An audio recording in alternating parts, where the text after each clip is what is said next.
کا محاصرہ جاری رکھا۔ روایت میں آتے ایک مرتبہ سیدنا عثمان غنی رضی اللہ عنہ نے پیغام بھیجا حضرت علی المرتضی رضی اللہ عنہ کو کہ میرے لیے کچھ پانی کا انتظام کیا جائے۔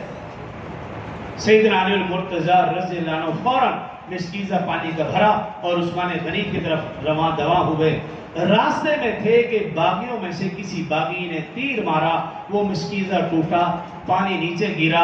سیدنا علی المرتضی رضی اللہ عنہ نے فوراً اپنا امامہ اتارا، اس پانی میں بھگویا اور قریب جا کر عثمان غنی رضی اللہ عنہ کے گھر کے اندر پھینک دیا تاکہ عثمان غنی کو میری یہ نشانی چلی دے، انہیں معلوم ہو گئے کہ جب آپ نے حیدر کرار کو پانی کا کہا تھا تو حیدر کرار نے اپنا وعدہ پورا کر دکھایا۔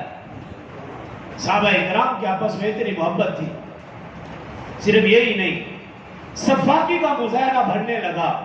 سیدنا عثمان